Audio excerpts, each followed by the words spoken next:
Hi guys, Mr. Wallace here, doing part 2 of your rotational symmetry lesson that we started last week.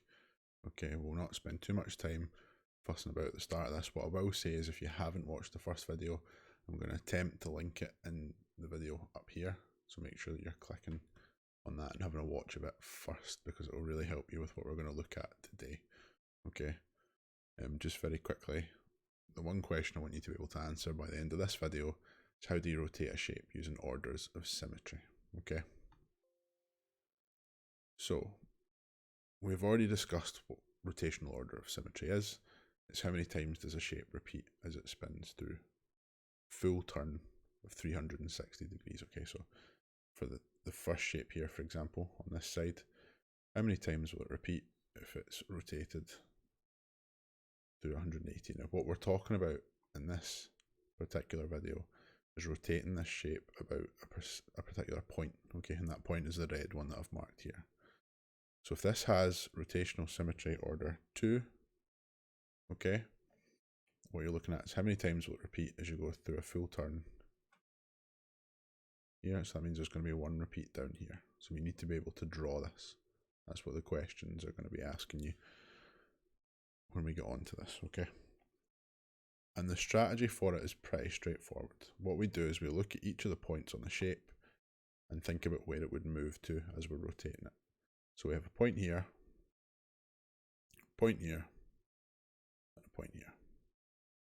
Now for this first shape, and we're going to show you a slightly different example with the same shape over here in a second, it's pretty straightforward for these two, because you can see we're 1, 2, 3, 4, and 1, 2, 3, 4 boxes away from the point we're rotating about on either side. So all that's really going to happen here is these two are going to swap places. Okay, so this point's going to rotate around here and end up where this point is.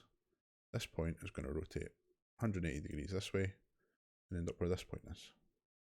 The only point we really need to focus on then for drawing this shape rotated is this one here. Now it's 1, 2, 3, 4, 5, 6, 7 boxes away. Okay, it's 7 boxes up from our point we're rotating about. That means in the rotated shape, it's going to be 7 boxes down from where we started. Okay, so 1, 2, 3, 4, 5, 6, 7. That means our new point is going to be here. And we can quickly draw that shape. It's going to look something like this. Okay. I'd be expecting you guys to use a ruler. I am cheating and using the object tool this week to try and make sure that the shape's as neat as possible. Okay, but that's all that's involved in rotating that shape so that it has order of symmetry 2. If the point was in a different location, okay, so if the point, like in this second one here, is over here on this corner, we still rotate it 180 degrees. So all we're looking at is flipping each point, okay? Same as before. This time, however, we've only got this one and this one to worry about, because if this point is what we're rotating about, we don't need to worry about where it's going to go. It's going to stay in the same place, okay? So now we have a point that is 2, 4, 6, 8 to the left of where we're rotating from.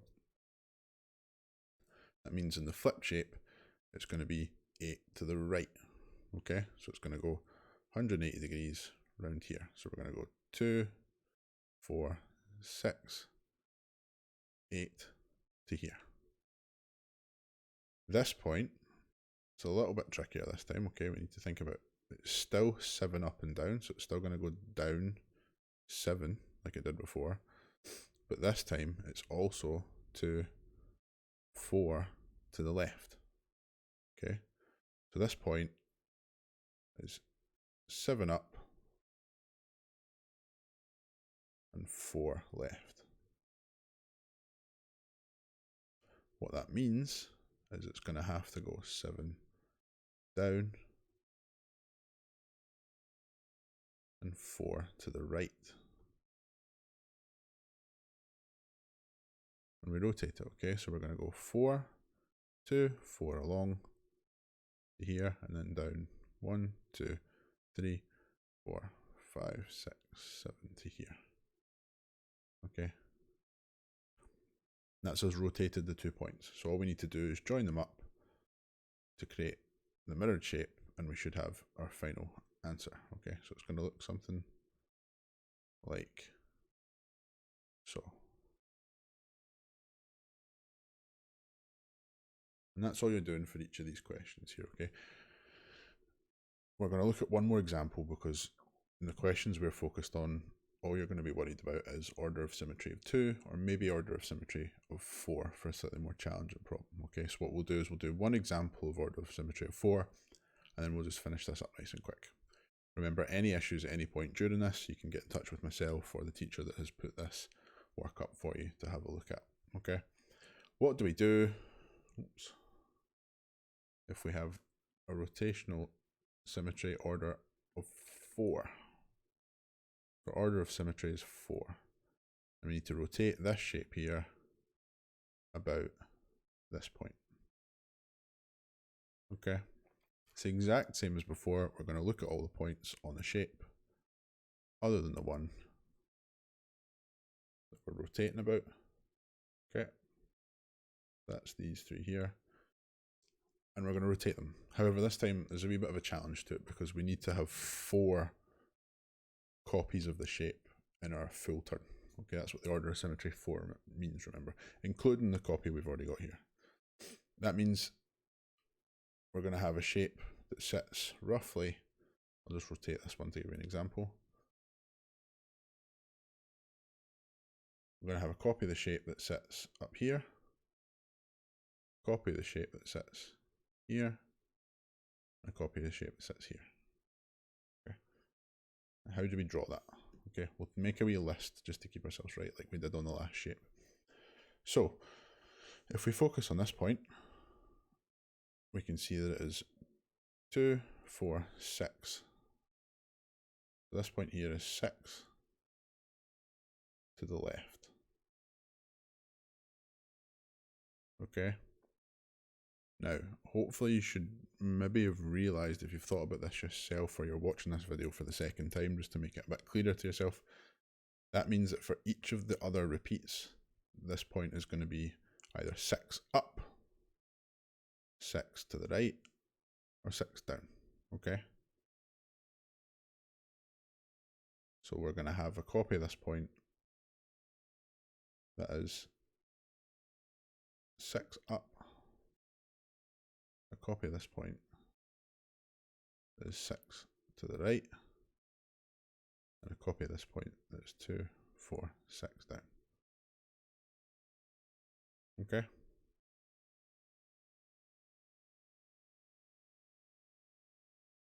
If we focus on this point next,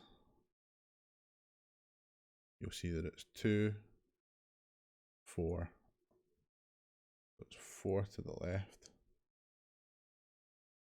okay, and 3 up.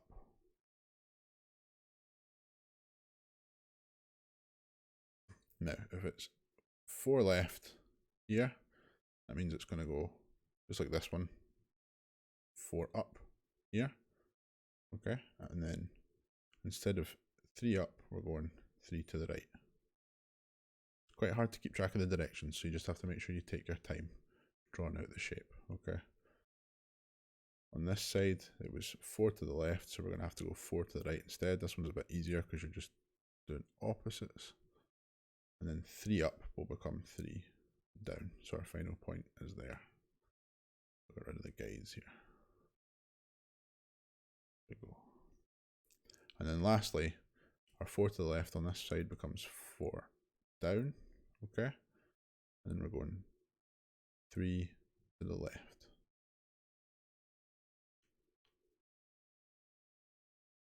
Lastly, looking at the last point, okay, we'll get rid of this wee guide here.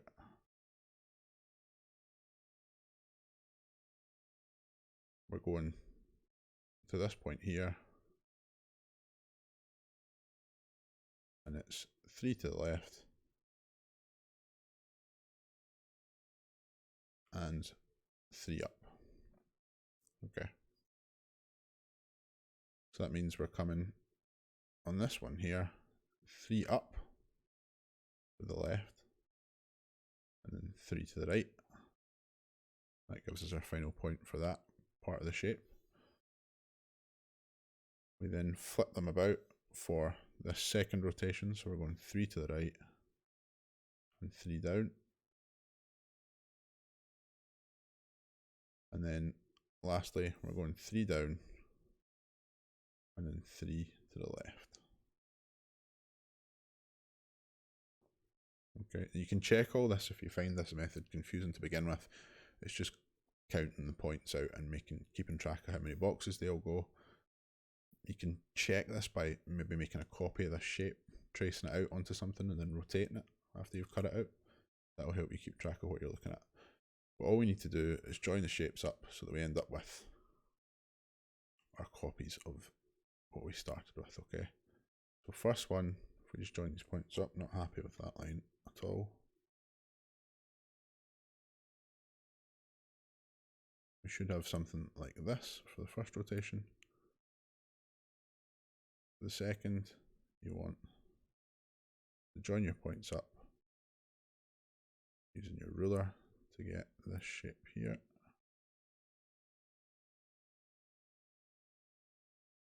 And then lastly, joining your points up to get this shape here. Okay, now these ones are tricky, so make sure you're asking for help if you need it. And just make sure you take your time when you're drawing out those points and figuring out where they need to go. Now you could do this the way I did here, plotting everything out and then drawing it, or you could just figure out where each point is and do just the first one. And then keeping track of where each point is, then draw the whole second one. And then again, keeping track of where the points are, draw the whole third one. That's really up to you. I'll leave you to figure out what works better for you in practice. And lastly, I know I've probably said it far too many times this lesson, ask for the help if you need it, okay? Because this is probably the trickiest thing that you guys that I'm working with are going to be asked to look at in this topic, okay? Other than that, let's make sure that we can answer this question by the end of the video, okay? So if you can't answer this yet, what you need to be thinking is that's your time to ask for help, or maybe you want to go back and watch the video another time and practice that wee bit extra with it, okay? Otherwise, I hope you have a good week, guys. I know it's a short week, so take it easy, make sure you take Friday off, and have a good one.